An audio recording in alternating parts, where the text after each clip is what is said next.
conocimiento objetivista. Uno de ellos es justamente que la realidad es independiente, ¿verdad? La existencia es independiente de la realidad.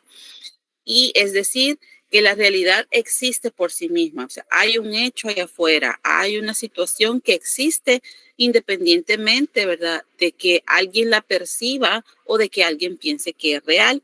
Y por ahí está el dibujo de la roca, ¿verdad? Una piedra, ¿verdad? Una roca sigue siendo una roca, aunque yo no la vea, aunque yo no la perciba, sigue siendo una piedra. Y lo que les hablaba, ¿verdad? La gravedad. La gravedad está ahí, aunque yo no la piense, aunque yo no la pueda ver, no, aunque yo no la sienta, la gravedad sigue estando ahí. La verdad, entonces, para el objetivismo no se crea, sino que se descubre. Si alguien tiene alguna pregunta, algún comentario, puede interrumpir. Ahí estamos para irnos reforzando. Adelante.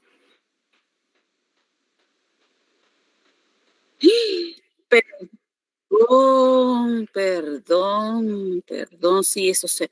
Muchas gracias, perdón. Gracias por avisarme. Yo no les había preguntado. Ahí está. ¿Hoy sí ya? Ya. Discúlpenme y gracias por decirme. Aquí está. Bueno, entonces tenía aquí un poquito antes el ejemplo de lo que estábamos hablando, ¿verdad? De la existencia independiente de la realidad. La piedra está ahí independientemente de que yo crea o la vea o la perciba. Otro de los principios es la verdad correspondiente. ¿A qué se refiere? Que una afirmación es verdadera si corresponde con los hechos de la realidad. Para el objetivismo, entonces, si yo hago una afirmación, esta afirmación es real si corresponde con un hecho. Entonces es conocimiento, es real porque lo puedo ver y puedo percibirlo en ese sentido que tenemos. Que si decimos que si el sol sale por el este, es verdadero porque es algo que ocurre en la realidad observable. Entonces, poníamos hace poquito el tema de la gravedad, ¿verdad? La gravedad no es algo que pueda verlo, pero hay una ley, un principio que lo explica, ¿verdad?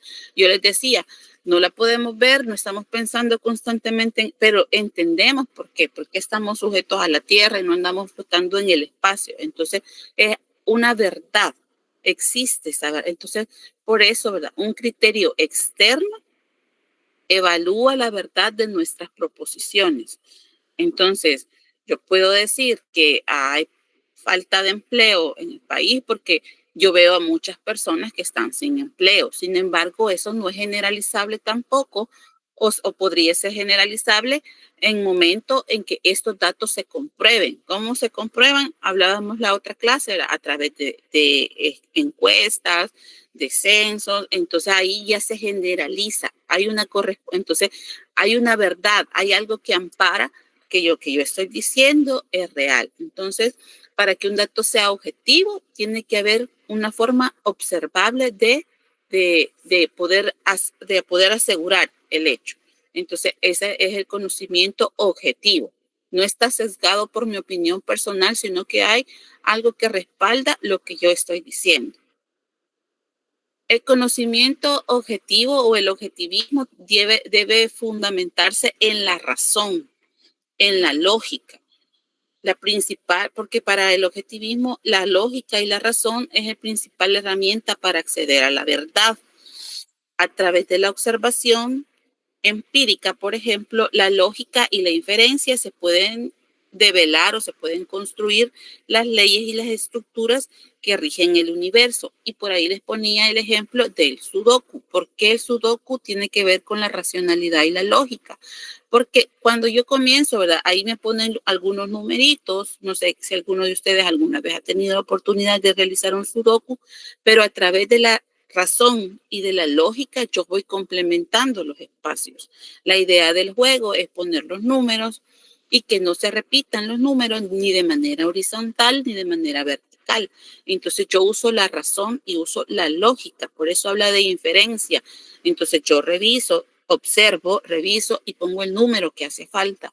Entonces, y se busca, ¿verdad?, que sea universal y que haya coherencia en el conocimiento. Entonces, es objetivo el conocimiento porque yo voy desarrollándolo de manera lógica y usando la razón para complementar. ¿Alguna pregunta o duda hasta acá?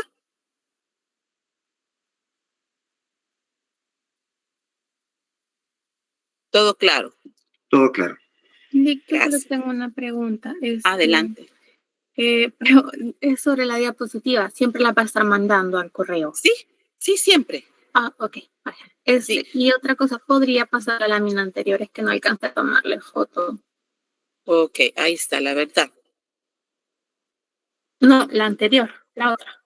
¿Este? Esa. Ok. Sí, Vaya. siempre les voy a estar haciendo llegar. Voy a procurar que en el enlace de la clase mandarles la diapositiva de la clase anterior para que si vayamos, para que si ustedes también estén pendientes del correo, les voy a mandar. Ok, gracias, Nick. Adelante, hay otra manita levantada.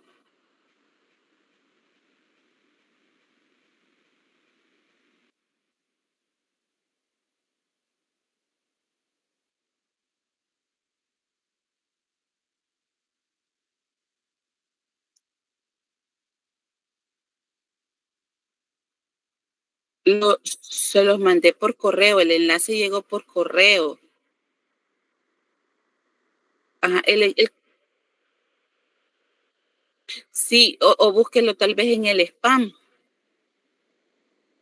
Porque sí, o sea, se los mando desde el correo, se genera desde Prometeo, porque ahí me aparece de una sola vez, puedo tomar todos sus correos que están inscritos, ¿verdad? De las inscripciones, y ahí únicamente les coloco el enlace y el anexo de la presentación.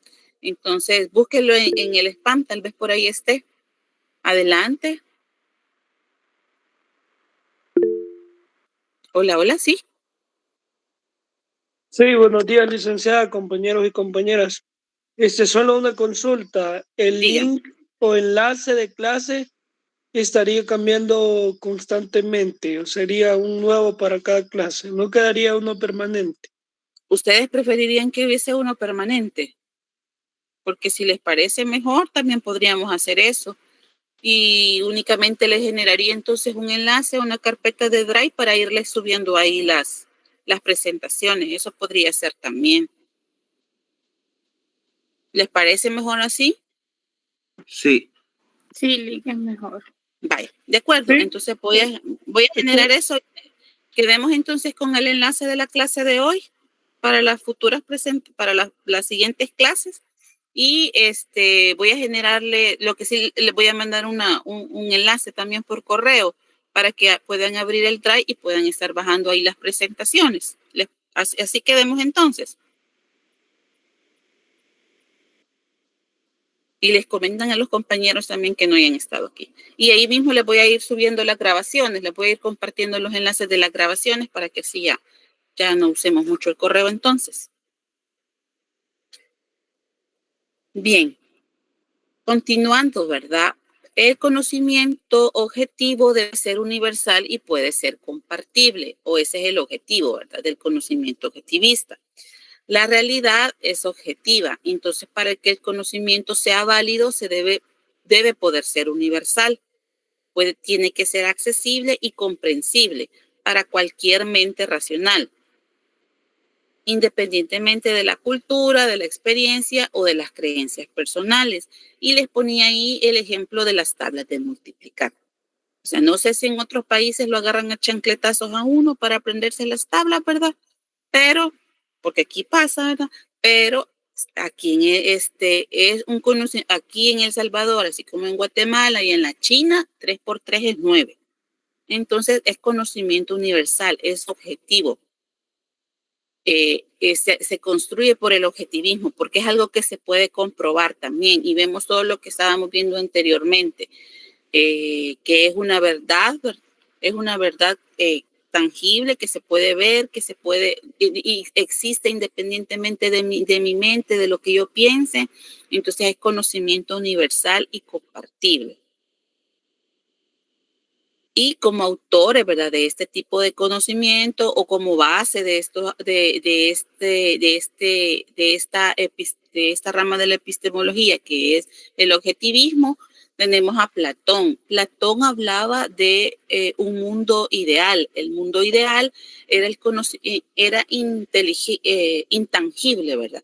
Entonces, en el mundo ideal o en el mundo de las ideas, la verdad, la perfección, o en ese mundo intangible eran perfectas las ideas.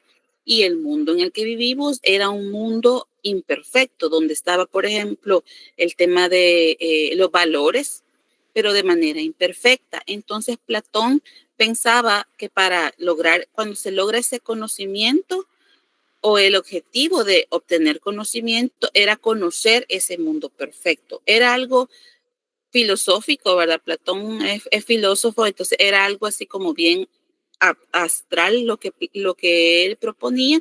Sin embargo, ¿verdad? A través de lo que él plantea, nace esta teoría, entonces el objetivismo, el conocer las ideas o la perfección a través de plantear lo que existe más allá de mi mente. Por eso hablaba de objetivo. Lo que existe más allá de mi mente está en el mundo inteligible, de una forma perfecta, y mi objetivo es llegar a conocerlo. También otro de los autores es Descartes. Él hablaba, ¿verdad?, de que hay que dudar de todo, o sea, todo lo que se pueda sentir, todo el mundo externo, incluso hablaba él de la existencia de un Dios engañador, ¿verdad? Que entonces ponía en duda todo, buscaba entonces un fundamento de su conocimiento, o sea, no es porque me dijeron, no es porque me contaron, sino que ponía en duda cómo sé que sé, y Descartes decía, solo sé que no sé nada. Entonces, o decía, no era, él decía, pienso y luego existo. Entonces, él intentaba construir el conocimiento sobre bases racionales y lógicas. Él trataba de entender la verdad de manera clara y que fuese universal para todas las personas y que no dependieran ni de la subjetividad o de la experiencia de las personas, que fuera lejos de eso. Entonces, por eso Descartes habla de la duda metódica, que es importante para nosotros también.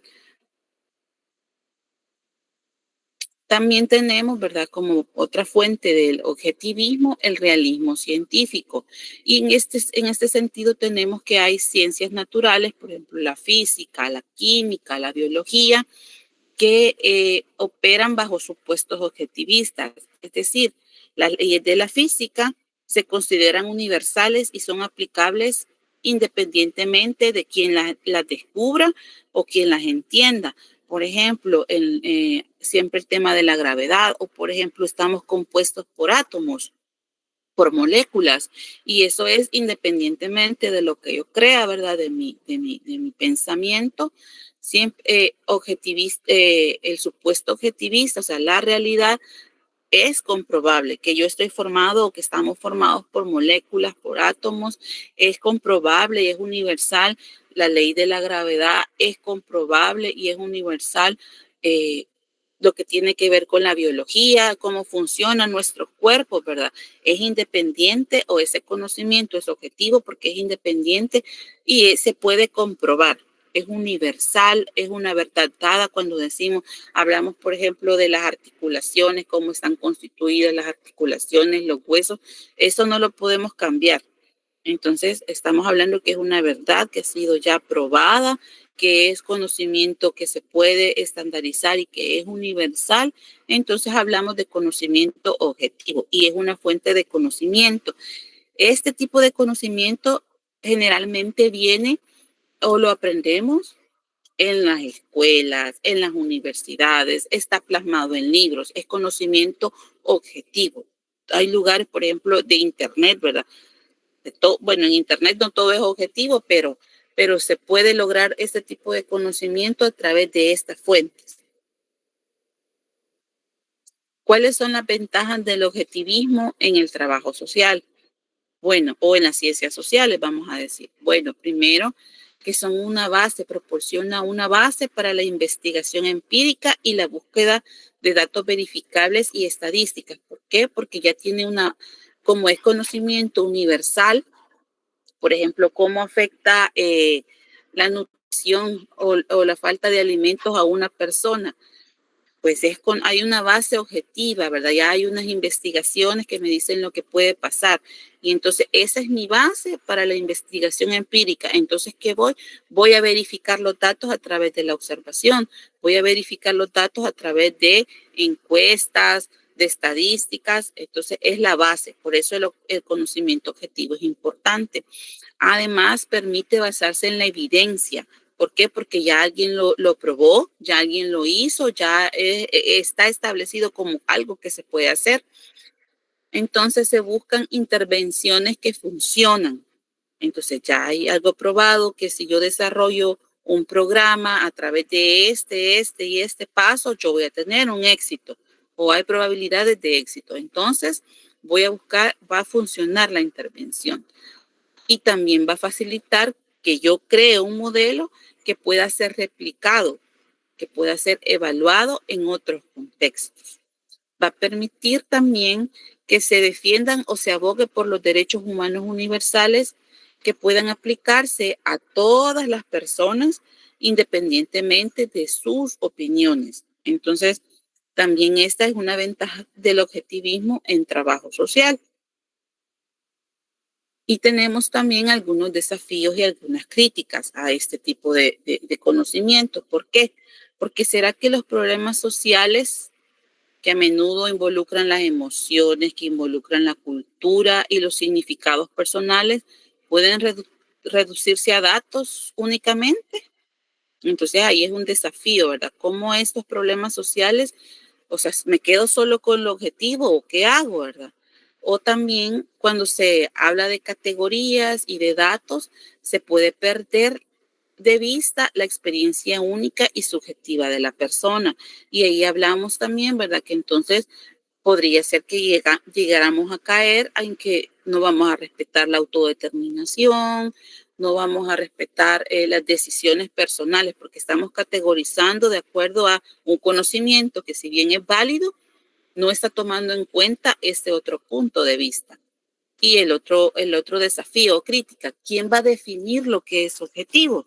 ¿Quién nos dice que este conocimiento, estos datos que yo tengo aquí, estos libros de donde yo estoy obteniendo conocimiento realmente son objetivos? Porque podría ser, ¿verdad?, que las estadísticas, que los estudios podrían estar influenciados por quienes tienen el poder. Podría ser por una industria farmacéutica, por los mismos gobiernos. Entonces, cuando tenemos conocimiento, también ahí viene. Por eso Descartes decía, hay que desconfiar de todo. La duda metódica, ¿verdad? Hay que desconfiar de todo. Tengo este conocimiento, ajá, pero ¿quién lo dice? Tengo este estudio que dice tal y tal cosa, ajá, pero ¿cómo se obtuvo este conocimiento? Entonces también viene ahí el llamado para nosotros como profesionales a dudar también de todo. No dar todo por sentado solo por, es que lo dijo la CEPAL, ajá, ¿realmente lo dijo la CEPAL o de dónde viene ese conocimiento? ¿Por qué lo está diciendo en este momento y no lo está diciendo antes? Hay que dudar de todo. Además, ¿verdad? Lo que se considera objetivo en mi cultura aquí en El Salvador podría ser que no fuese objetivo en otro contexto. Es, por ejemplo, hablar de estándares de éxito. ¿Será que se pueden aplicar estos estándares de éxito? O para tener éxito hay que hacer esto y esto. Ajá. Pero, ¿y la cultura? Y el contexto de la comunidad, de las familias, de las personas, ¿no tiene que ver en que yo pueda tener o no éxito? ¿O es solo porque así lo dice? Además, hablábamos el otro día de los criterios, por ejemplo, de diagnosticar, y hablábamos siempre del tema de familia disfuncional. Entonces, ¿qué pasa? Yo puedo hablar objetivamente de acuerdo a las características que tengo de lo que es una familia disfuncional y la categorizo como familia disfuncional, pero puede ser que la familia no se perciba así, sino que de manera diferente. Entonces, ¿cuál va a ser la realidad más importante para mi intervención? Lo que yo pienso o lo que yo estoy retomando desde la objetividad, desde lo que me dicen las categorías de análisis o la percepción de la familia. Entonces, no es solo el conocimiento objetivo y es porque se puede verificar, porque no, sino que hay que ir un poco más allá. Y si bien tiene beneficios profesionales, ¿será que podríamos irnos directamente y pensar, bueno, me voy a quedar con el conocimiento objetivo, sí, no o por qué? Ya me van a contestar eso, ya vamos a llegar a ese punto. Y aquí tenemos un ejemplo sobre la desnutrición infantil. El enfoque objetivista va a tomar en cuenta datos antropométricos. En ese sentido, por ejemplo, el peso, o sea, para decir que hay desnutrición infantil, se toman en cuenta datos, el peso, la altura, la edad del niño o de la niña, y hay una tabla de crecimiento estándar, ¿verdad? Que es dada por UNICEF, por la OMS, y de acuerdo a estos datos, yo voy a poder decir, un niño tiene qué grado de desnutrición o qué grado, porque acuérdense que la desnutrición no solamente es la falta de peso, sino que también cuando hay obesidad infantil, por ejemplo, hablamos también de desnutrición. Desde el enfoque objetivista, yo voy a retomar estadísticas locales que me dice al respecto qué está pasando en el país, qué está pasando en la comunidad respecto a la composición corporal, por ejemplo, o a las fuentes de alimentos. Y retomo también desde el enfoque objetivista causas identificables, acceso a alimentos nutritivos. Entonces yo puedo ir y verificar, ¿verdad? Si hay enfermedades recurrentes, las prácticas de higiene de las familias, si hay problemas de saneamiento en el agua. Entonces, me baso en la evidencia científica y los datos observables para poder decir, este niño, esta niña está con desnutrición. Entonces, esa es la parte objetiva, los datos, las estadísticas, la información que existe respecto a las cuestiones verificables, identificables, donde ya hay teoría. Entonces, puedo atenderlo desde este punto de vista. ¿Alguna duda o pregunta hasta acá?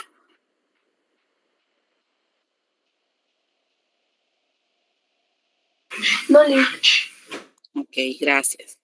Bien, entonces, ¿es posible un conocimiento puramente objetivo en trabajo social? ¿Por qué sí o por qué no?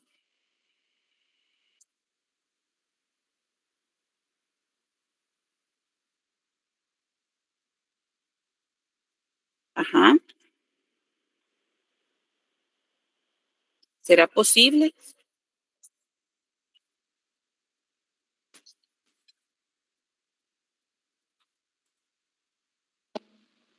No es posible porque, en nuestro caso, ¿verdad? De trabajo social, en la misma carrera lo dice, o sea, no vamos a la sociedad, vamos a la comunidad.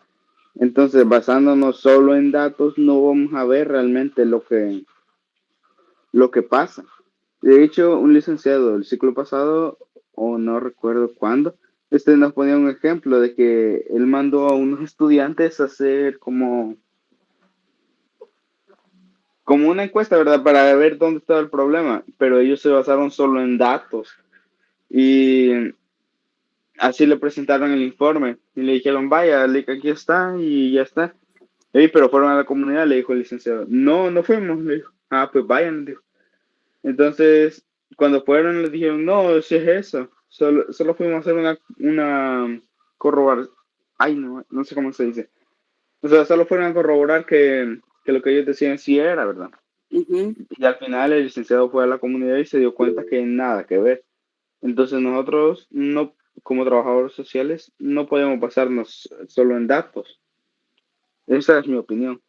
Muy bien, muchas gracias. ¿Alguien más? Buenos días, Lick. En mi Buenos caso, días. sí. Bueno, considero que debemos ser como trabajadores sociales, buscar el enfoque objetivo y subjetivo, ¿verdad? Porque también, como dijo el compañero, ¿verdad? No podemos basarnos solo en números, sino que también en experiencias. Y eso no nos va a dar los números, sino que ya tener un contacto con las personas, o sea, ir directamente y hablar o sea, depende del proyecto que estamos llevando, ¿verdad? Pero sí es importante que tenemos que usar los dos como trabajadores sociales. Muy bien, excelente. Muy bien, muchas gracias y muchas gracias por compartir desde la experiencia. Miren, ya ven, siempre se tiene algún nivel de conocimiento, nunca partimos de cero. Entonces, gracias por compartir, justamente, ¿verdad? No nos podemos quedar únicamente con el conocimiento objetivo, sí es importante y hay que retomarlo, pero no únicamente el conocimiento objetivo. Y por eso vamos a ver la otra parte, ¿verdad? Que es el subjetivismo. En el subjetivismo se postula que la realidad y por ende la verdad no existe de manera independiente y universal, sino que está moldeada por la experiencia, por la percepción y por la conciencia de cada persona, de cada persona. Entonces, para el subjetivista, ¿verdad? No hay una verdad única y externa, ¿verdad? Que esté esperando ahí para ser descubierta, sino que hay múltiples verdades que son construidas y experimentadas por las personas. Cada quien puede sentir o puede explicar la verdad desde su percepción, desde su experiencia, desde su conciencia. Entonces, desde el subjetivismo entendemos que la realidad es una construcción personal y que la verdad va a ser relativa para cada persona. Entonces, imagínense cuántas verdades tenemos solamente en este grupo, cuántas personas tenemos conectadas. A eso se refiere entonces el subjetivismo. Y también hay algunos principios fundamentales del subjetivismo. Uno es que la realidad es fenoménica y personal, o sea, fenoménica hablando de fenómenos. Entonces, lo que yo vivo como realidad en el mundo se aparece a mí como la realidad a través de mis sentidos y de la mente, lo que yo pienso, lo que yo siento, ¿verdad? Cada persona va a tener entonces un lente único para ver esa, o sea, cada quien tiene su forma particular de ver, interpretar la realidad. Y esto se forma a través de la historia, de la cultura, de las emociones, de los valores. Entonces no va a haber un acceso directo a la verdad, sino porque la verdad no es idéntica para todos. Entonces, como bien decía el compañero en el ejemplo que ponía, ¿verdad? Los datos no nos van a dar una visión, una realidad. Hay que ir a las comunidades, pero incluso en las comunidades, las familias van a tener diferentes puntos de vista respecto a una problemática. Van a entender el problema de diferente manera, aunque estemos en la misma cultura, aunque estemos en el mismo lugar, las emociones, lo que yo fui enseñado, lo que yo aprendí en la vida, me va a ayudar a identificar o a interpretar la verdad o a interpretar la realidad. Entonces, uno de los principios es que es personal. La realidad es fenoménica, o sea, de fenómenos y personal. Luego tenemos también que la verdad es relativa al sujeto. Y ahí en el ejemplo, ¿verdad? Dependiendo del lado de que yo esté viendo el problema, así va a ser. Para una persona es un 9 el número que está en el suelo y para la otra persona es un 6. ¿Por qué? Porque lo estamos viendo de diferente punto. Entonces, una afirmación va a ser verdadera si es consistente con la experiencia o la perspectiva de la persona. Entonces, lo que puede ser verdad para una persona puede no serlo para la otra. Y en ese sentido hay que valorar la narrativa interpersonal, lo que la persona nos está diciendo sobre los hechos. Entonces, aquí también, ¿verdad? Esa situación de que lo que yo conozco como profesional, nosotros nos llenamos de mucha teoría, de mucha conocimiento científico, pero también hay que valorar la otra parte, cómo la persona interpreta la situación. Lo que para mí puede ser un problema, la persona puede no estarlo percibiendo como un problema. La comunidad no puede verlo, no, sí, ¿por qué? Es como un pez que está toda su vida en el agua. Nunca se va a dar cuenta o nunca va a percibir el agua porque ahí está, es su ambiente, ahí se desarrolló. Entonces, igual pasa con los seres humanos. Si vivimos en un contexto específico, nunca vamos a ver quizás que hay una problemática, que hay algo que está incidiendo porque no somos conscientes de ello. Entonces, por eso hay que valorar la narrativa de cada persona. Y no quiero decir con eso de que, como la persona ya está acostumbrada a vivir en esa situación, entonces, ¿para qué? ¿Para qué la vamos a intervenir? No, no quiero decir eso con lo que acabo de decir. Por favor, no me vayan a malinterpretar. Luego tenemos, ¿verdad?, que el subjetivismo como principio fundamental da importancia a la conciencia y a la experiencia. Es decir, da importancia a los sentimientos, a los pensamientos, a las creencias y a los valores. Ese es para el objetivismo el punto de partida y el centro del conocimiento. La experiencia, ¿verdad?, que yo he vivido es mi principal verdad. Como yo he vivido, si yo he pasado o he sido criada en un contexto donde hay violencia, para mí yo normalizo la violencia y para mí mi verdad es que las relaciones interfamiliares o las relaciones entre parejas son violentas y esa es mi verdad.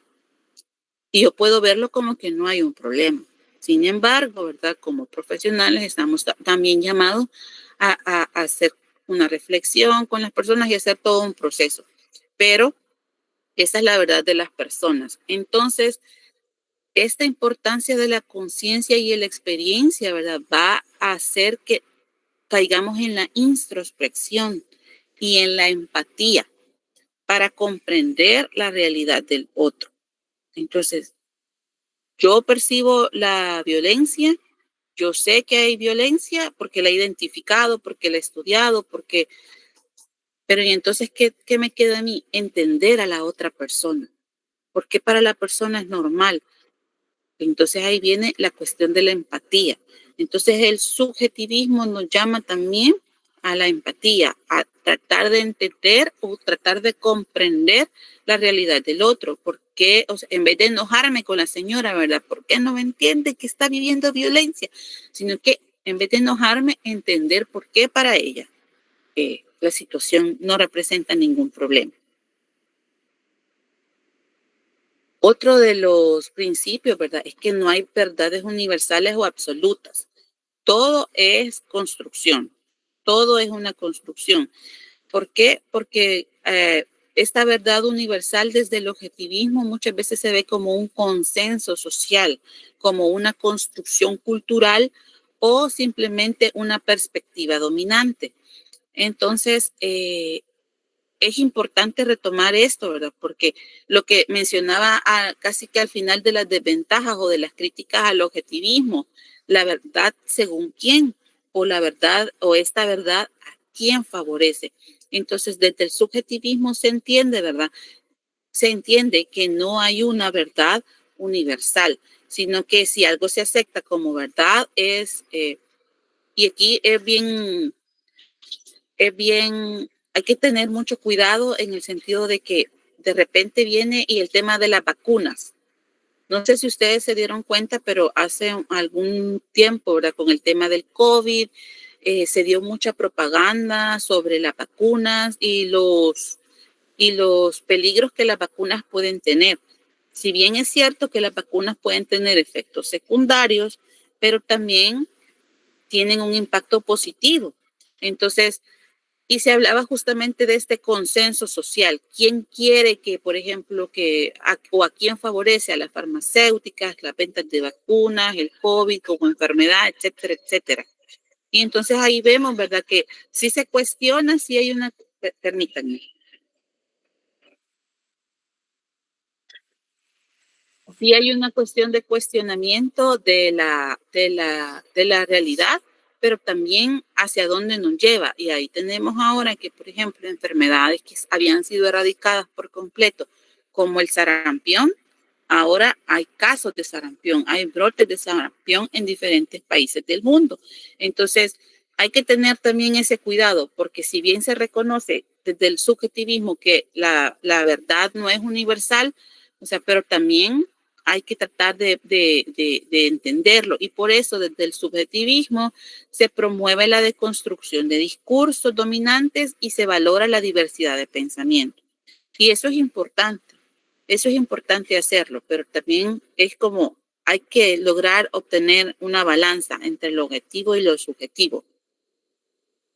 Como autores, ¿verdad?, del pensamiento subjetivista, tenemos a Protágoras. Protágoras decía, ¿verdad?, que el hombre es la medida de todas las cosas, las que le son en cuanto son y las que no son en cuanto no son. Entonces, ¿qué significa eso, verdad? Que no hay una verdad objetiva y universal, sino que cada persona con sus propias percepciones, con sus propios juicios, va a determinar lo que es real y verdadero para sí mismo. Además, invita a cuestionar cualquier forma de imponer una única verdad sobre las experiencias de la vida de las personas a las que atendemos, las personas usuarias, las sujetas de derecho. No podemos nosotros intentar que esa es la verdad y calzarla con todas las personas a las que atendamos, con todas las comunidades, sino que hay que entender las diferentes verdades. Tenemos también a David Hume. Él hablaba, ¿verdad?, del empirismo radical y en ese sentido él cuestionó la existencia de una causalidad objetiva, ¿verdad? Que si hago esto, pasa eso, dentro del objetivismo, ¿verdad? Sino que decía que nosotros percibimos esa continuidad o esa sucesión de eventos nada más y que la percepción de causalidad era psicológica. O sea, que atribuía que pasaban las cosas por determinado momento, pero era algo que nosotros desde el interior, desde la mente, pensábamos que sucedía y que no era realmente una verdad en el mundo. Además, él nos recuerda, ¿verdad?, que tenemos que tomar con cautela las causas de los problemas. Entonces, y ahí está el ejemplo, ¿verdad? La pobreza es causada por factores objetivos. ¿Será que hay una cuestión única por la que se da la pobreza o hay una interacción, percepción, las políticas, las experiencias individuales que inciden en la pobreza? Entonces, ese es el aporte que es un más al objetivismo, ¿verdad? Esa cuestión de la causa, de la linealidad, ¿verdad? Hay una causa y es provoco o hago algo y hay una causa lineal, ¿no? Entonces, ayuda a nos plantea eso, ¿verdad? Cuestionarnos una única causa. Y también tenemos a Nietzsche.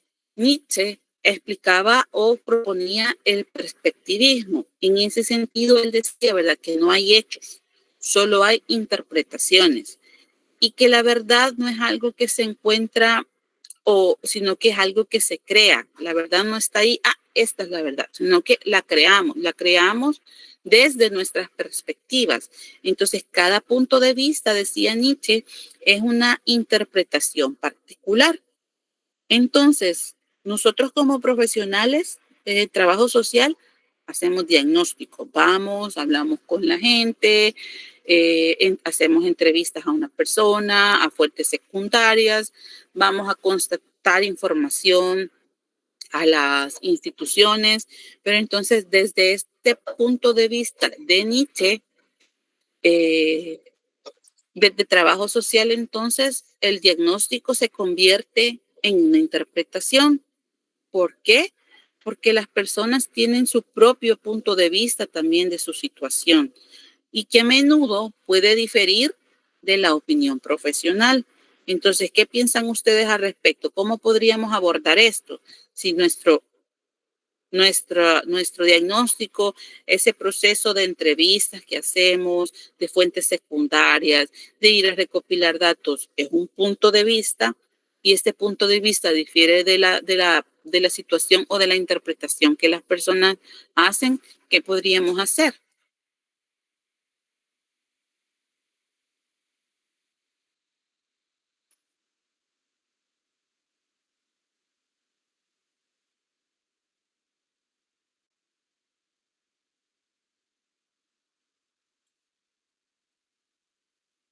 Hola, ¿ya se me durmieron? Aquí estamos, Lick. Gracias. ¿Qué podríamos hacer en ese sentido? Si lo que nosotros pensamos es una interpretación y las personas tienen su propia interpretación, ¿cómo casamos eso?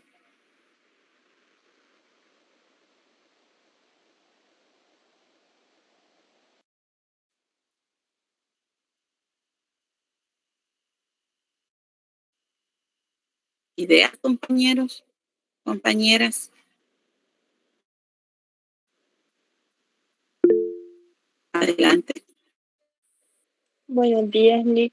Buenos días. Sí, o sea, tal vez nosotros podemos diagnosticar una cosa, pero o sea, la vivencia de las personas es otra, porque nosotros no vivimos lo que las personas viven. Entonces, yo pienso que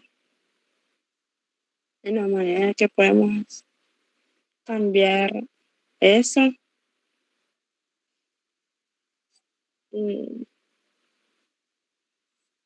Adelante, adelante. solamente eso. Muy bien, gracias.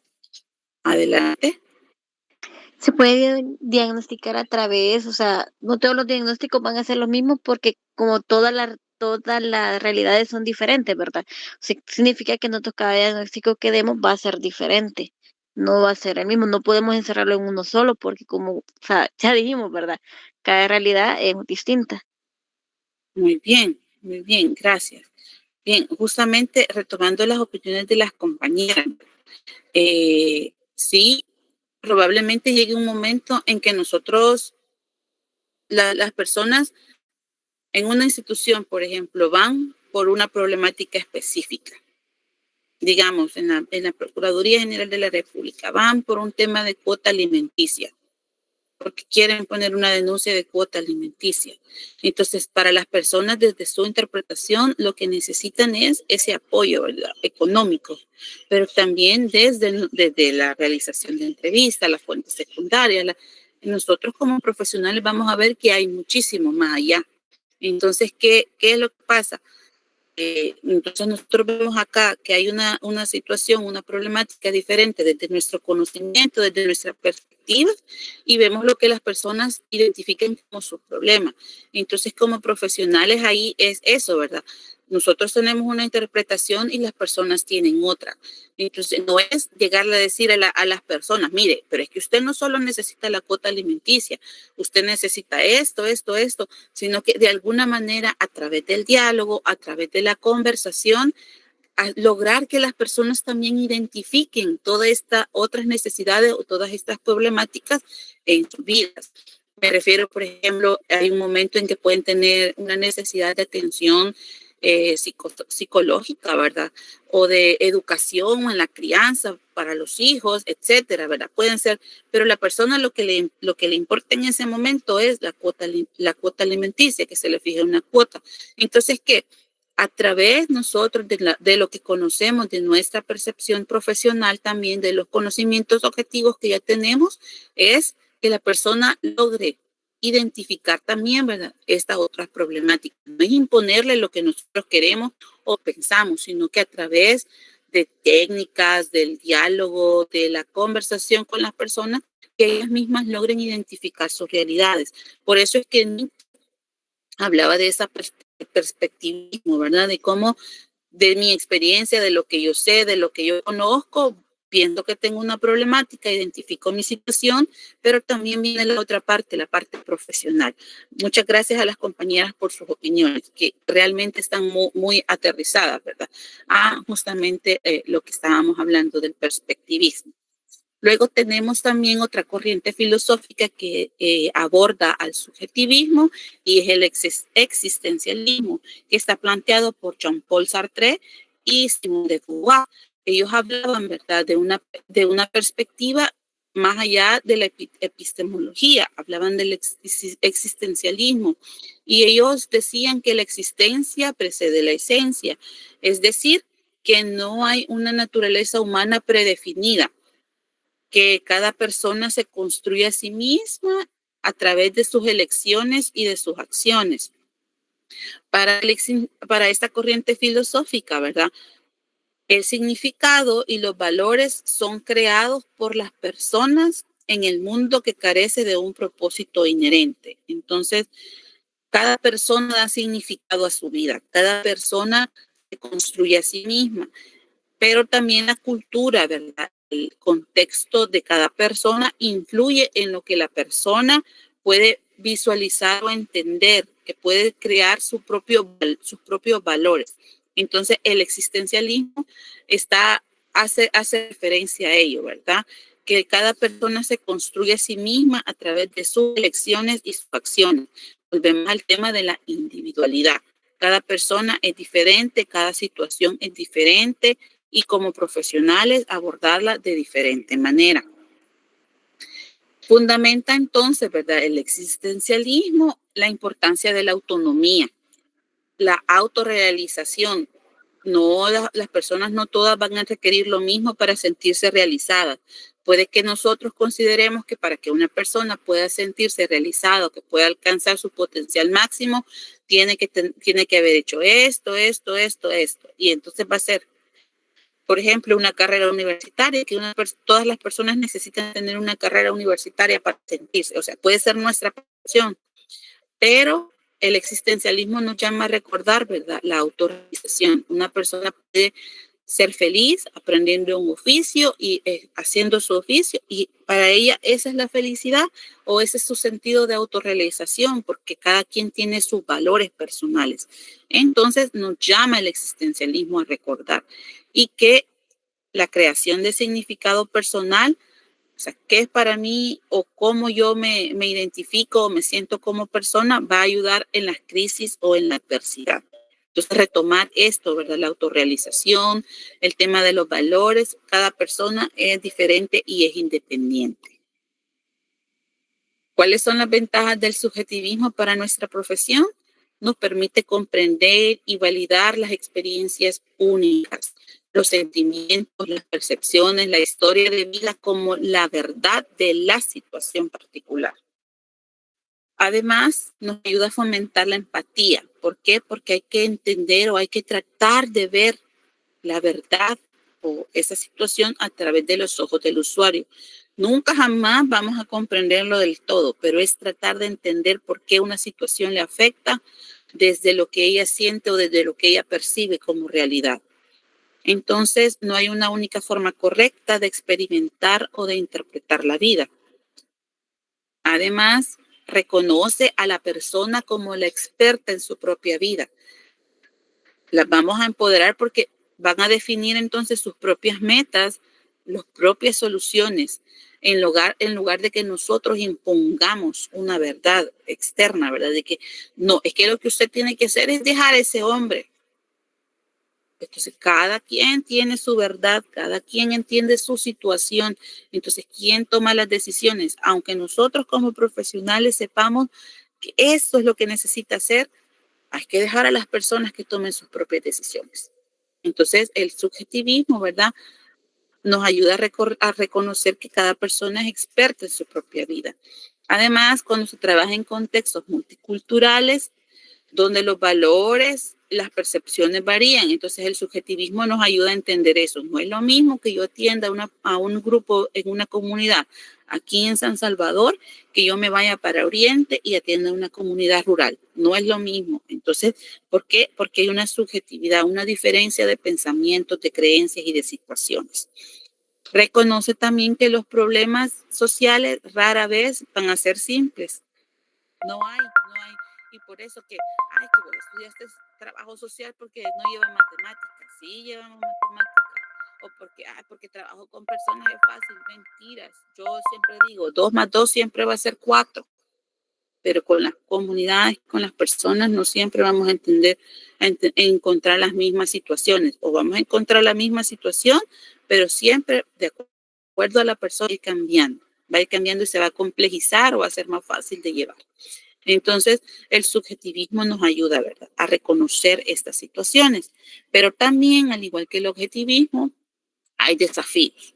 ¿Cuáles son los desafíos? Si todo es subjetivo, entonces, ¿cómo se establecen principios éticos o estándares mínimos? Si todo va a depender de quién sea o cómo sea. ¿Cómo se aborda la opresión? La opresión, si la verdad de la opresión es solo una perspectiva.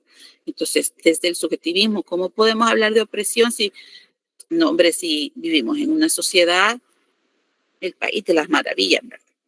Entonces, no, si hablas de opresión es que vos tenés un problema. ¿Por qué? Porque hablamos del subjetivismo. Entonces, ¿cómo, verdad? Es una crítica que se hace. Además, si no hay verdades objetivas, ¿cómo se determina entonces la efectividad de la intervención? Si todo es subjetivo. ¿O cómo se sabe si se está ayudando a alguien si su verdad es inalcanzable o es cambiante. Entonces, ¿cómo sé yo de verdad si la intervención está favoreciendo a una persona, si su realidad es cambiante? ¿Cómo lo hago? Si solo todo es subjetivo. O el otro, ¿verdad? Si el profesional también es un sujeto, nosotros somos personas, ¿cómo nos aseguramos de que nuestra propia subjetividad no esté distorsionando nuestra comprensión de la intervención? Entonces son críticas que se le hacen. No podemos entonces partir solamente o irnos solamente a la parte subjetiva. Muy bien. Y continuando con el ejemplo anterior, siempre hablando del caso de desnutrición infantil, ¿cómo lo atendemos desde el subjetivismo? Bien, desde el subjetivismo venimos y tomamos la historia familiar. En la historia familiar, ¿cómo perciben los padres la desnutrición de sus hijos? ¿Qué significado le dan a la falta de alimentos? ¿O cómo ha afectado esto las relaciones familiares, la esperanza y la autoestima? ¿Cuáles son las creencias y las prácticas de la familia? Desde el subjetivismo lo abordamos la desnutrición infantil de esa manera, porque existen creencias culturales sobre la alimentación o la salud que influyen en las decisiones de la familia. Por ejemplo, ¿verdad? Que hay familias que piensan que a las niñas hay que darles de comer poquito porque no necesitan tanto, porque los niños son los que, o los hombres son los que se van a trabajar al campo, entonces son quienes tienen que tener la mayor porción de comida. Entonces, eso afecta el tipo de alimentos también. No, aquí no comemos, no sé, X alimentos por alguna creencia, ¿verdad? Que se pueda tener. ¿Cómo interpreta la familia las enfermedades o la delgadez? Hace un tiempo, en una atención de caso, la mamá, una joven, ¿verdad? Una madre soltera, decía, no percibía que sus hijos tuvieran una desnutrición. O sea, ella los veía delgaditos, pero ella entendía que sus hijos sus hijos eran delgaditos y de poco ánimo, no eran tan molestones. Sin embargo, sí era una situación de desnutrición infantil, pero esa creencia de ella, lo que ella pensaba de que en su familia todos eran delgaditos y que por eso sus hijos eran así, no permitía que ella pudiera identificar una problemática. Entonces, el objetivo de comprender la situación desde la perspectiva interna de la familia ayuda a que validemos la experiencia, ¿verdad? Y que se construyan soluciones con ellos y que tengan sentido para ellos. Entonces, ahí viene la cuestión de que, entonces, en la familia el alimento para los hombres, más alimento para los hombres que para las mujeres.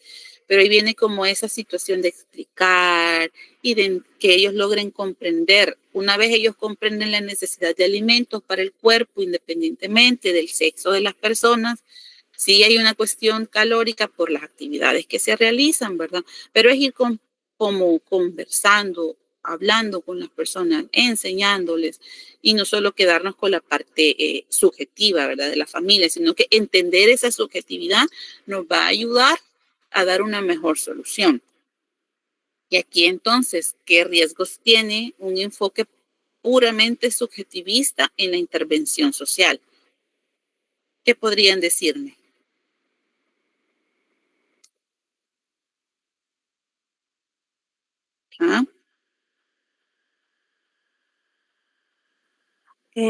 Quizás no habría como una guía de cómo actuar, entonces lo haríamos conforme a nuestras experiencias y omitiríamos experiencias quizás ya registradas que nos ayudarían a tomar las acciones adecuadas. Muy bien, excelente. ¿Alguien más?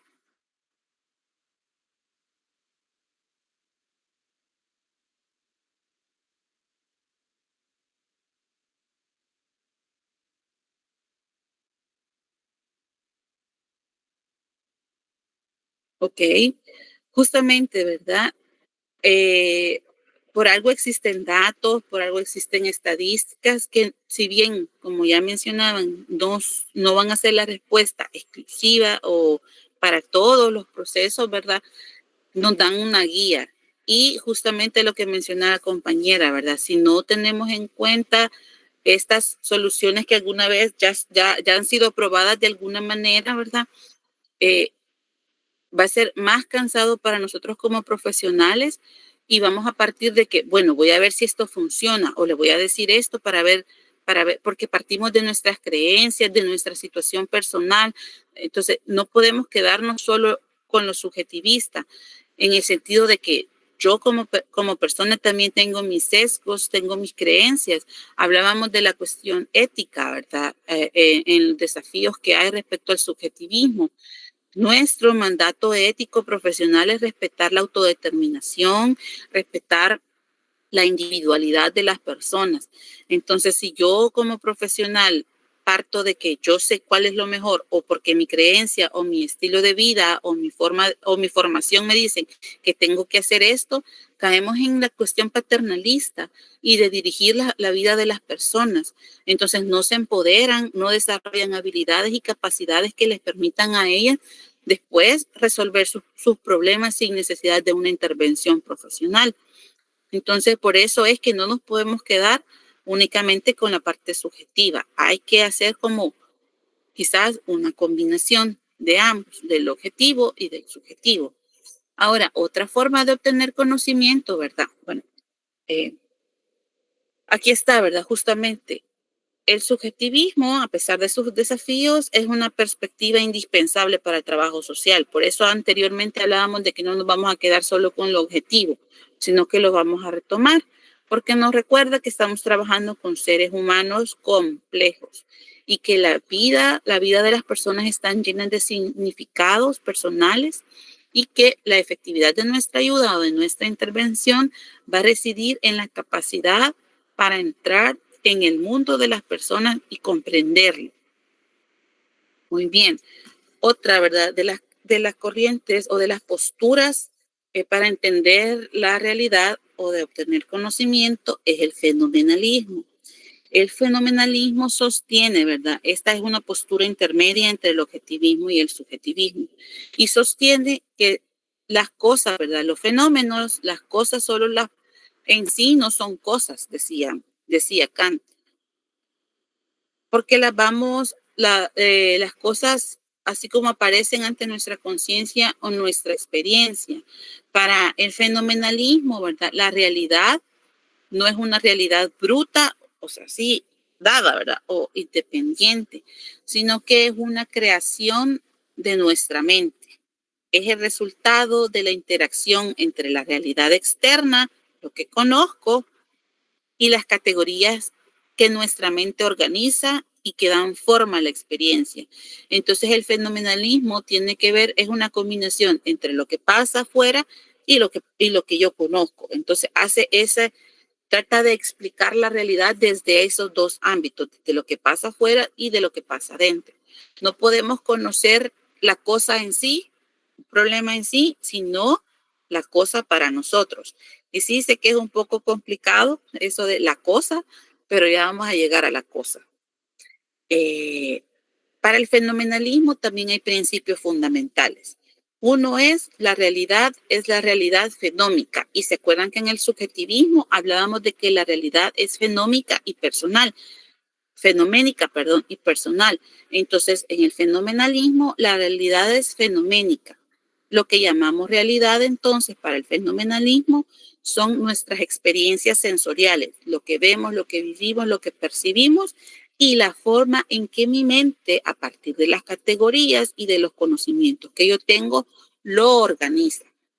Una mesa, un árbol, una persona son fenómenos porque se presentan de cierta manera, tienen propiedades, tienen una forma, tienen un color, tienen una textura. Entonces nuestra mente lo procesa como, esa es una mesa, yo veo, esa es una mesa, esa es una persona. ¿Por qué? Porque yo ya conozco, ya tengo un concepto de cómo son las personas. Entonces lo veo afuera, a través de los sentidos, la vista, la escucho y es una persona. Veo una mesa, tiene 4 patas, puede que esté apoyada en la pared y tenga 2, pero ¿para qué sirve? Porque ya tengo un concepto predefinido. Entonces, por eso habla de fenómeno, de interpretación. Y dice que no negamos la existencia de un mundo externo, que hay un mundo externo, sino que afirmamos que nuestro acceso al mundo externo o al conocimiento está mediado por nuestra capacidad de percibirlo y de conceptualizarlo. O sea, ¿qué concepto le doy yo? Entonces, para entender la realidad o para comprenderla, la percibo y también le doy un concepto. Habla de la cosa en sí. La cosa en sí, dice, el fenomenalismo es incognoscible, o sea que no se puede conocer. Y plantea que detrás de los fenómenos que percibimos existe una realidad que es independiente de nuestra mente. O sea, nosotros percibimos una problemática, pero esa problemática es independiente de nuestra mente porque permanece inaccesible a nuestro conocimiento directo. Y nunca vamos a poder saber cómo es un objeto en sí mismo, sino cómo se manifiesta. Entonces, la pobreza nunca la vamos a poder comprender en sí misma, la pobreza, ¿verdad? Sino cómo se manifiesta la pobreza. Entonces, va a establecer un límite a lo que la razón humana puede comprender. Y para entender eso del nóumeno, ahí hay un ejemplo. Vaya, imagínense que van al mercado y van a comprar un mango. Entonces agarran el mango, sobre todo cuando están así en temporada, esos grandes mangotes, ¿verdad? Entonces usted lo toca, ¿verdad? Siente el mango, lo huele, así el olor, si le gustan así sazones, ¿verdad? Así amarillitos, bien ricos. Lo corta, lo prueba, experimenta la dulzura, experimenta si está ácido y la textura del mango. Entonces, el nóumeno, el fenómeno, entonces es todo lo que experimentamos con nuestros sentidos. El color, que es amarillo, si está sazón, puede ser verde, ¿verdad? El olor dulce, la pulpa suave, el sabor, que puede ser a veces agridulce. Ese es el fenómeno del mango. El mango entonces aparece para nosotros y está moldeado por nuestros sentidos y nuestro cerebro lo interpreta, ¿verdad? Usted diferencia un mango de una manzana cuando la ve. Esa experiencia, ¿verdad? De comernos ese mango, de probarlo, esa dulzura, probablemente va a ser diferente para mí de cómo sea para ustedes. Ese es el fenómeno. El nóumeno, entonces, es el mango en sí mismo, independientemente de cómo nosotros lo percibamos. ¿Cómo sería el mango si no pudiéramos verlo, olerlo, tocarlo o probarlo? Ajá, el mango tendría color, un color real o un sabor real si existiera fuera de nuestra mente. O sea, ¿alguna vez han probado el mango y nunca hemos visto un mango, nunca lo hemos tocado? O sea, no conocemos el mango. Ese es el nomen. Entonces, para Kant, ese mango en sí, o sea, la cosa en sí, su existencia va más allá de nuestra percepción o categorización humana. O sea, el mango existe, yo lo vea o yo lo piense, aunque yo no lo entienda, aunque yo no lo comprenda, aunque yo no pueda categorizarlo, existe el mango. Entonces, esa es la cosa tal como es, totalmente independiente de cómo se nos presenta. Ese es el nomen.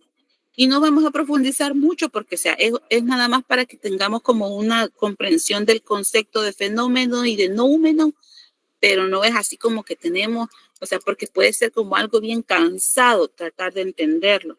Pero espero que más o menos hayamos logrado agarrar la interpretación. Me gustaría si me dijeran si tienen alguna pregunta. ¿Todo ha quedado más o menos claro?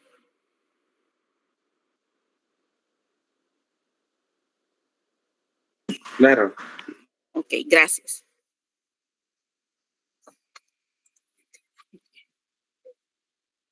Otro del fenomenalismo, ¿verdad? En sus principios explica que la mente tiene un rol activo.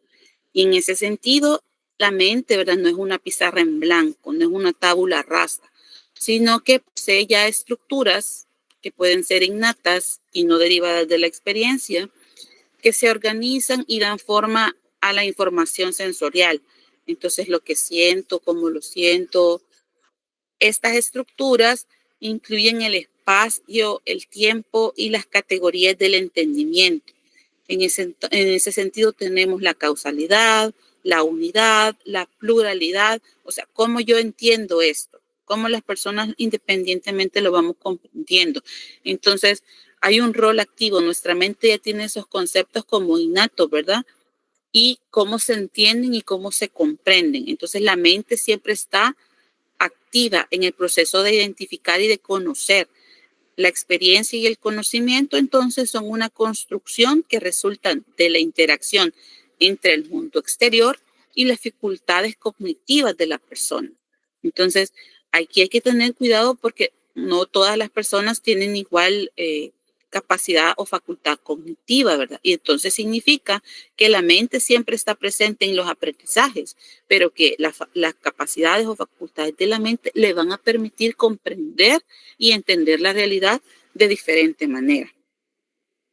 Además, el fenomenalismo reconoce que el conocimiento es universal, que sí hay conocimiento universal, pero que está limitado por la experiencia. Entonces, aunque el conocimiento se limita a los fenómenos, también, ¿verdad? Las estructuras mentales que organizan los fenómenos son universales. El conocimiento sobre el mundo puede ser compartido y es intersubjetivamente válido. ¿Qué significa que sea intersubjetivamente válido? Significa que yo puedo compartir el conocimiento y que puedo validarlo en mis relaciones con otras personas. Yo puedo decirle a mi compañero o mi compañera, ok, pero es que mira, qué difícil es llegar a la universidad a esta hora con el tráfico que se hace. Sí, es cierto, mira, a mí me cuesta. Entonces ya valido ese conocimiento. Pero es que mira, si salimos a las 4 de la mañana, llegamos más rápido y sin tráfico. Es conocimiento y lo estoy validando en la comunicación. A eso se refiere intersubjetivamente válido. Con la comunicación, con el compartir, yo valido el conocimiento.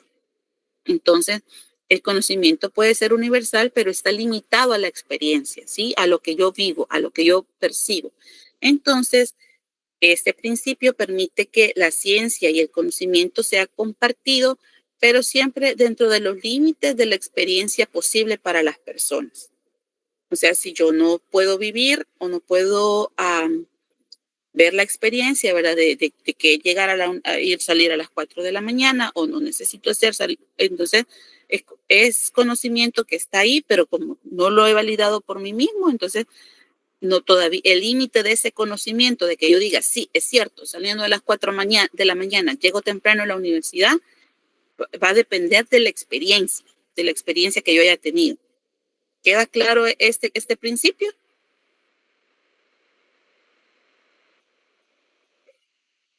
Sí, licenciada, queda claro. Ok, gracias. Luego a los autores, y ahí tenemos a Immanuel Kant. Él, ¿verdad? Es asociado directamente, ¿verdad?, al fenomenalismo. Él escribe una obra, La crítica de la razón pura, que busca superar un estancamiento entre el racionalismo, ¿verdad?, que hablaba de ideas innatas y de la razón como fuente principal de conocimiento, y el empirismo. O sea, había un choque entre el racionalismo y el empirismo. El empirismo defendía que la experiencia es la única fuente de conocimiento. ¿Qué plantea Kant? Bueno, él propone una revolución copérnica en la filosofía. Acuérdense que Nicolás Copérnico hace una revolución al plantear que la Tierra es redonda, ¿verdad? Y que los planetas no giran alrededor de la Tierra, sino que la Tierra gira alrededor del Sol. Fue toda una revolución. Entonces Kant revoluciona en el mundo científico proponiendo que en lugar de que, no sé, hay un micrófono, abierto, dejaron el micrófono abierto y me estoy escuchando.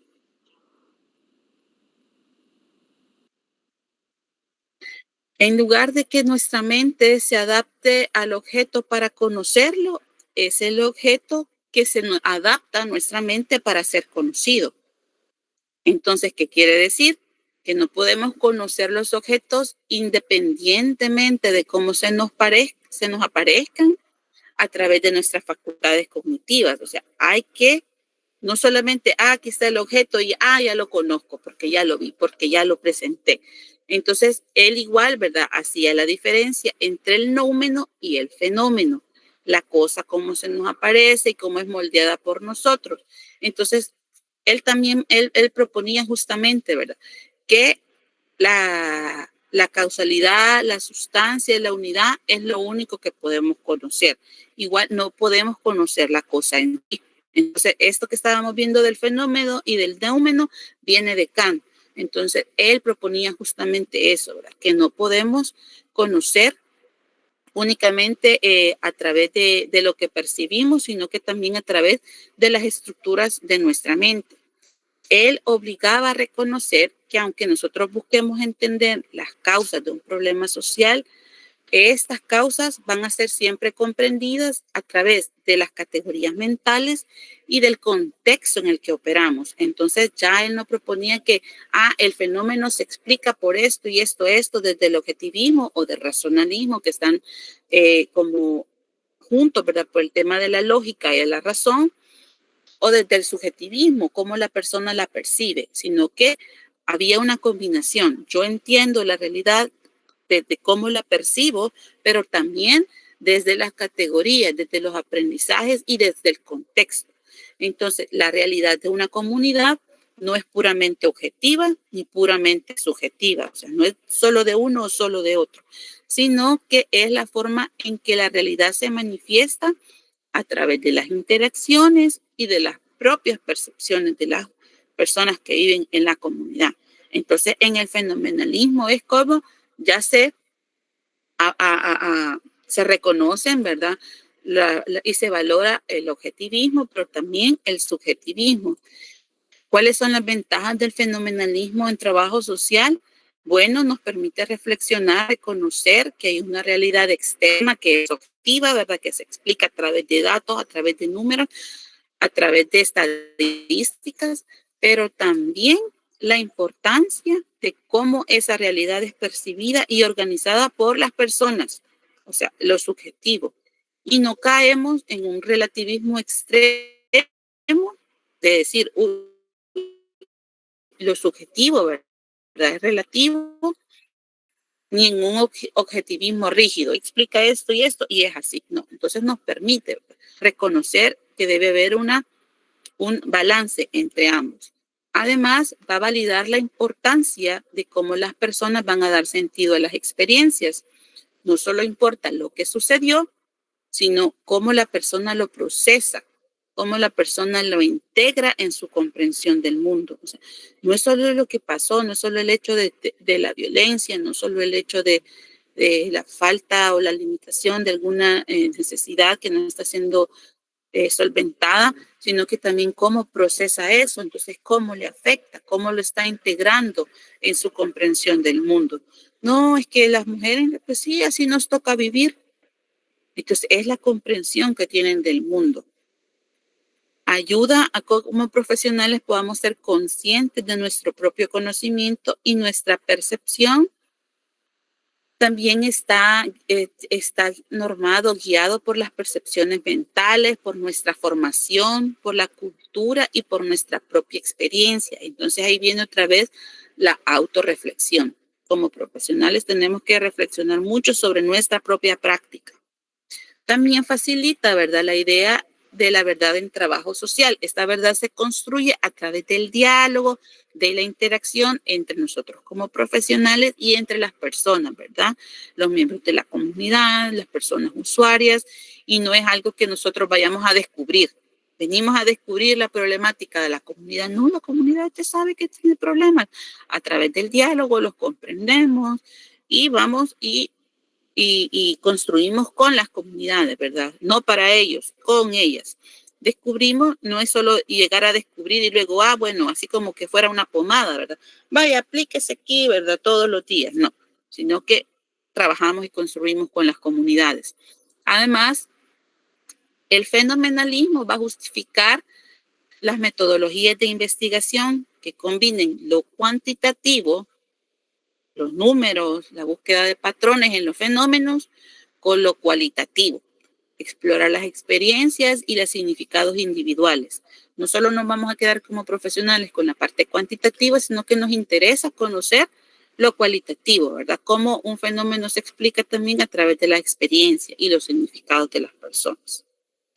¿Cuáles son los desafíos también del fenomenalismo? Bueno, que puede ser un poco frustrante, ¿verdad? O irrelevante, porque si no podemos llegar nunca a conocer la cosa, ¿verdad? El fenómeno en sí, ¿por qué nos va a importar? Puede ser a veces un poco frustrante. Además, requiere que mantengamos un equilibrio constante entre los datos objetivos y comprender las realidades subjetivas sin inclinarnos demasiado hacia un lado o hacia otro. Hay que tratar de mantener un equilibrio. Además, si solo vamos a conocer una parte de los fenómenos, ¿hasta qué punto podemos decir que estamos cambiando la realidad? Si lo que buscamos es que se dé un cambio en la realidad de las personas, ¿hasta qué punto podemos decir que estamos haciendo ese cambio, verdad? En lugar de que solo se esté trabajando con la realidad observable de un fenómeno, siempre en el caso de la pobreza, ¿verdad? Si nunca vamos a terminar de comprender la pobreza como fenómeno, ¿cómo vamos a saber hasta dónde estamos logrando un cambio? Y que no solo estamos tratando, por ejemplo, el tema de qué se puede observar de la pobreza, la falta de accesos, la falta de empleo. Entonces, solo estamos trabajando esa visión o estamos de verdad incidiendo en algo. Entonces, puede llegar a ser algo frustrante en algún momento. Y para algunos, ¿verdad? Puede parecer esta parte del fenómeno demasiado filosófico y alejado de las necesidades concretas y urgentes de la intervención. En ese sentido, también es importante reconocer que siempre van a haber necesidades urgentes que están relacionadas con la parte objetiva, pero también reconocer, ¿verdad?, la importancia de ir más allá y retomar lo subjetivo, perdón. Con el ejemplo del caso de desnutrición infantil, ¿cómo lo atendemos o cómo lo interpretamos desde la parte de la fenomenología o del enfoque fenomenológico? Bueno, si tenemos esa visión, no solo vamos a abordar la desnutrición desde los datos objetivos, ¿verdad? El peso, la altura, la talla, sino también por lo que la familia nos está contando. Y no solo por eso, o puede ser en el objetivismo solo por los datos estadísticos, ¿verdad? O por lo que me dicen los datos, o en la parte subjetiva solo por lo que la familia me dice, sino que vamos a ver cómo la situación se manifiesta, cómo es estructurada en la experiencia familiar y la comunidad y cómo yo profesionalmente también lo percibo. Entonces, somos conscientes como profesionales que estamos aplicando nuestras propias categorías, por ejemplo, qué es la sanidad para mí como profesional, qué es la pobreza, cuál es el rol de la familia, cuál es la causa, ¿verdad?, de la desnutrición. Y no solo vemos la desnutrición en sí, sino a través de todo un marco profesional y cultural. Entonces ya no solo me quedo en la parte objetiva como trabajando la cuestión de talla, peso, sin atender, por ejemplo, las costumbres familiares, porque ¿de qué sirve que yo diga, entonces para que el niño suba de peso en la parte objetiva, ¿cuál sería la solución? Como tiene que subir de peso, le vamos a dar alimentos. Y ya con eso, en teoría, desde lo objetivo, lo resuelve. En la parte de la subjetividad, ¿cuál sería si yo me quedo con lo que la familia me dice? Bueno, trabajo en esa percepción de la familia, de los alimentos, de cómo perciben ellos. No, mire, un niño para que esté bien alimentado tiene que tener estas características. Pero me quedo solamente dando la parte educativa o la parte de sacarlos de esa visión o de cómo ellos comprenden la desnutrición o la cuestión de la distribución alimenticia de los alimentos en el hogar. Y hasta ahí llega la intervención. Entonces, no, con el fenómeno yo entiendo de dónde viene esto, de dónde viene qué, y lo trabajo integralmente. Entonces, debo proporcionar alimentos, pero al mismo tiempo trabajar con la interpretación que la familia tiene sobre la desnutrición infantil. Entonces, ¿qué hace? Ya la intervención se vuelve más holística, Ya no se queda nada más a solventar o a trabajar de manera, lo que les decía, solo poniendo la cremita. Entonces las familias, al tener una comprensión de la necesidad de los alimentos, de estos alimentos y de cómo el no cubrir la alimentación va a afectar físicamente, como es en sus etapas del desarrollo al niño o a la niña, ya hay un cambio, entonces ya se trabaja de mejor manera. Entonces por eso ya la desnutrición la vemos desde nuestra parte profesional y cultural también. Cultural porque no le vamos a decir, mire, tiene que darle alcachofas, tiene que darle acelgas, no, desde la parte cultural, qué es lo que hay en el territorio, qué es lo que la familia tiene acceso. Entonces, ¿verdad? No solo a través del diálogo se co-construye la comprensión de la situación. El fenomenalismo, que es más complejo, nos va a ofrecer una visión más rica y más matizada que va a ser relevante para nuestra profesión, matizada en el sentido de que no se va a los extremos. A eso se refiere. Enseña, ¿verdad?, la humildad epistemológica, es decir, como profesionales yo no lo sé todo, como no voy y voy a dar soluciones, sino que construimos las soluciones y nos va a animar como profesionales a trabajar con las realidades tal y como se manifiestan y como son interpretadas por las mismas personas, a construir conocimiento. Y eso es lo más rico que vamos a encontrar en nuestra profesión. Como trabajadores sociales, ¿cómo podemos balancear esa necesidad de datos objetivos con el respeto por las experiencias subjetivas de las personas? Unas dos opiniones. ¿Cómo podríamos balancearlo?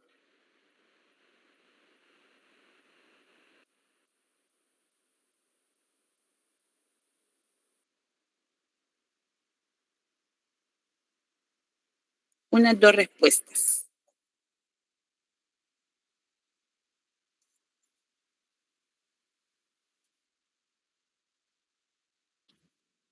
Se me durmieron, jóvenes.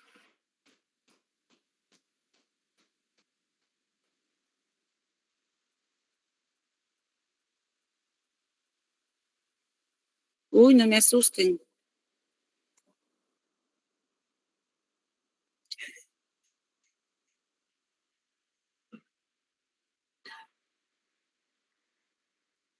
Ok.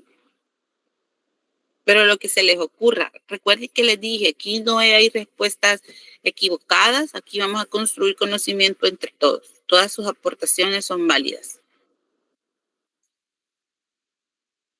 Imagínense que ya están ejerciendo. ¿Y cómo harían para balancear eso? Adelante. Bueno, yo creería, licenciada, que se pueden investigar, ver los datos, pero también estar con la escucha activa de la vivencia de las personas. Excelente, excelente. ¿Alguien más?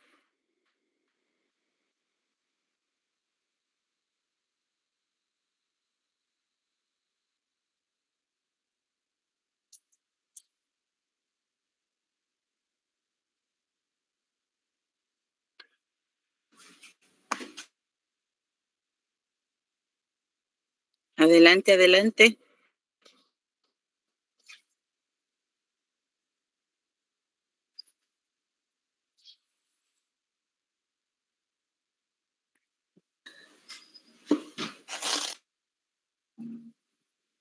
Bien. ¿Alguien iba a hablar? Yo creo que primero tendríamos que ver la experiencia subjetiva de las personas y luego compararlas con los datos. Muy bien, muy bien. Gracias, gracias por los aportes, compañeros. Compañera, es importante, ¿verdad? Como profesionales siempre vamos a tomar las experiencias de las personas, pero esto también nos hace un recordatorio, ¿verdad? De que no vamos a ir, porque si no, no tendría sentido, ¿verdad? Que nos estemos levantando a las 6 de la mañana para aprender. Pero es justamente eso. Como profesionales tenemos que tener una amplia conocimiento de cómo se pueden abordar las situaciones, de las estrategias, de las técnicas que podemos utilizar como profesionales, pero nunca, nunca, nunca debemos dejar de lado las experiencias de las personas y de las comunidades, porque hay que hacer ese balance. O sea, ¿qué me está diciendo la realidad? Hay que estar informados. Miren, yo les invito a que traten de informarse cuando vean estudios que de repente a veces las universidades, eso sí, ¿verdad? Siempre hay que ver de dónde viene la información, pero que estén todo el tiempo estudiando y obteniendo datos de la realidad para que cuando ustedes lleguen a las intervenciones, ustedes van a afirmar esos datos o pueden desmentir los datos cuando ustedes lleguen a la intervención, porque es importante que logremos hacer ese balance, porque si de repente las estadísticas, por ejemplo, no sé si todos han tenido la oportunidad y si no los invito a que vayan a revisar los resultados del censo 2024. Por ejemplo, el censo dice que la mayoría de la población salvadoreña obtiene el agua de Anda. Y así está planteada la mayoría de la población salvadoreña obtiene el dato de Anda. Entonces, eso plantearía para nosotros que, entonces cuando yo voy a una comunidad, la gente tiene agua de Anda. Esa es la idea que podría venirse.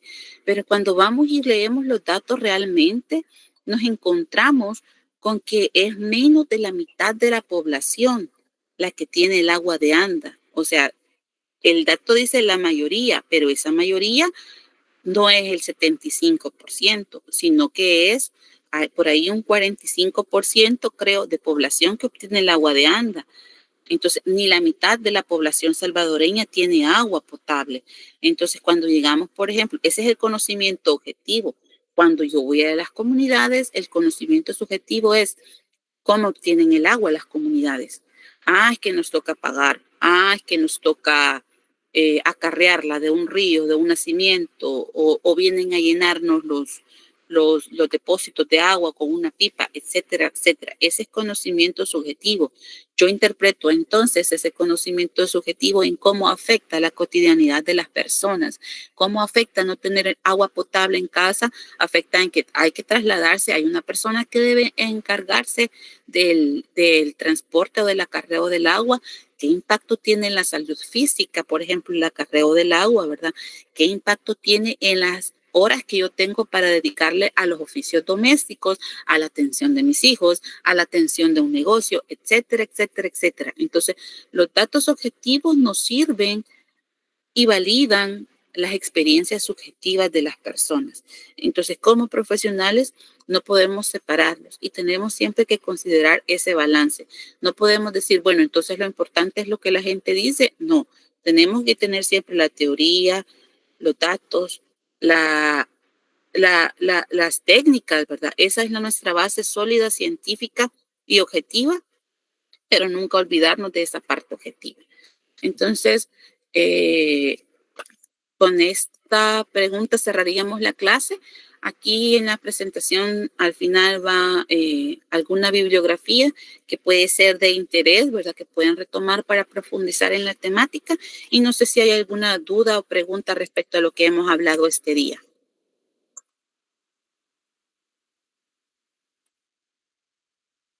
¿O todo quedó claro?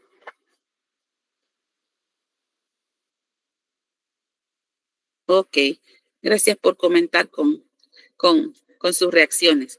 Entonces, quedamos en que les voy a compartir, traten de fijar el enlace de la reunión de hoy para las siguientes clases y voy a crear la carpeta de Drive entonces para comenzar a subirles algunos contenidos, bueno, tal vez alguna bibliografía de la que vayamos desarrollando en clase y para irles compartiendo ahí las presentaciones.